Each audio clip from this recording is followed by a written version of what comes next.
De l'Évangile de Jésus-Christ selon saint Jean, chapitre 8, versets 1 à 11. En ce temps-là, Jésus s'en alla au mont des Oliviers. Dès l'aurore, il retourna au temple. Comme tout le peuple venait à lui, il s'assit et se mit à enseigner. Les scribes et les pharisiens lui amènent une femme qu'on avait surprise en situation d'adultère. Ils la mettent au milieu et disent à Jésus : « Maître, cette femme a été surprise en flagrant délit d'adultère. Or, dans la loi, Moïse nous a ordonné de lapider ces femmes-là. Et toi, que dis-tu » Il parlait ainsi pour le mettre à l'épreuve afin de pouvoir l'accuser. Mais Jésus s'était baissé, et du doigt il écrivait sur la terre. Comme on persistait à l'interroger, il se redressa et leur dit : « Celui d'entre vous qui est sans péché, qu'il soit le premier à lui jeter une pierre. » Il se baissa de nouveau et il écrivait sur la terre. Eux, après avoir entendu cela, s'en allaient un par un, en commençant par les plus âgés. Jésus resta seul avec la femme, toujours là au milieu. Il se redressa et lui demanda : « Femme, où sont-ils donc ? Personne ne t'a condamné ?» Elle répondit : « Personne, Seigneur. » Et Jésus lui dit : « Moi non plus, je ne te condamne pas.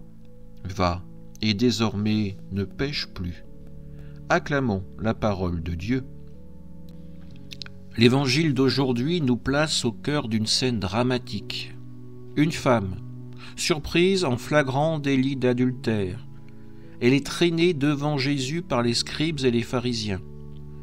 Ces hommes ne cherchent pas la justice, mais nous le savons, une occasion de piéger Jésus. Moïse nous a ordonné de lapider ces femmes-là. Et toi, que dis-tu ? Leur question est une arme. Leur cœur est plein d'orgueil. Ils se croient supérieurs, irréprochables, prêts à juger. Jésus, lui, ne répond pas tout de suite. Il se baisse, écrit sur la terre, un geste mystérieux. Il reste silencieux. Puis, face à leur insistance, il se redresse et dit : « Celui d'entre vous qui est sans péché, qu'il soit le premier à lui jeter une pierre. » Ces mots, simples et puissants, percent leur assurance. Ils s'en vont, un par un, les plus âgés d'abord, peut-être ceux qui ont le plus de temps pour reconnaître leur propre faute. Et Jésus reste seul avec la femme. « Personne ne t'a condamné ?» demande-t-il. « Personne, Seigneur, répond-elle. Et lui : « Moi non plus, je ne te condamne pas. Va, et désormais ne pêche plus. » Quelle leçon extraordinaire ! Les pharisiens, gonflés d'orgueil, voulaient une condamnation. Jésus, dans son humilité, offre la miséricorde.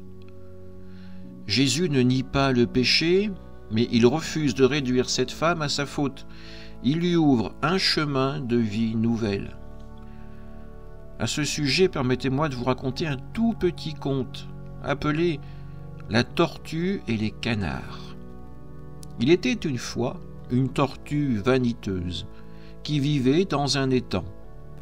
Deux canards, ses amis, lui proposèrent de l'emmener dans les airs pour lui faire découvrir un lac magnifique. « Prends ce bâton dans ta bouche, dirent-ils, nous le tiendrons avec nos becs. Mais surtout, ne parle pas. » La tortue accepta, fière de son aventure. En vol, des villageois s'émerveillèrent. Quelle idée ingénieuse! Mais quand un enfant cria « Ces canards sont si malins !» la tortue, vexée, ne put se retenir. « C'est moi qui suis maligne !» lança-t-elle.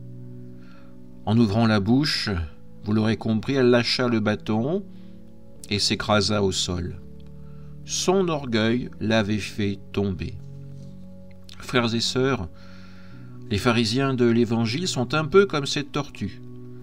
Leur orgueil les pousse à vouloir briller, à vouloir montrer leur supériorité, à crier leur justice.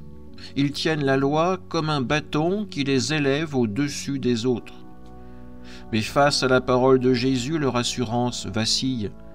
Ils lâchent leurs pierres, ils descendent de leur perchoir parce qu'ils réalisent, peut-être pour un simple instant, qu'ils ne sont pas sans péché. La tortue tombe par terre, eux s'en vont en silence. Et nous, où sommes-nous dans cette scène ? Sommes-nous parfois comme les pharisiens, prêts à juger, à pointer du doigt, à nous croire meilleurs ? Ou comme la tortue, incapables de rester humbles face à la vérité ? Jésus nous invite à découvrir une autre voie, celle de l'humble silence. Il ne condamne pas, il relève. Il ne se vante pas, il pardonne. À la femme, il ne dit pas « Regarde comme je suis bon », mais il lui dit « Va et ne pêche plus ». C'est une miséricorde qui libère, qui guérit. Aujourd'hui, demandons-nous quelles pierres tenons-nous encore dans nos mains ? Contre qui les brandissons-nous ? Osons écouter Jésus qui nous dit à nous aussi « Moi non plus, je ne te condamne pas ». Laissons tomber l'orgueil qui nous fait chuter et sachons accueillir l'humilité de sa grâce. Car c'est en nous relevant avec lui que nous trouvons la vraie vie, celle qui ne pêche plus, mais qui aime et qui pardonne. Amen.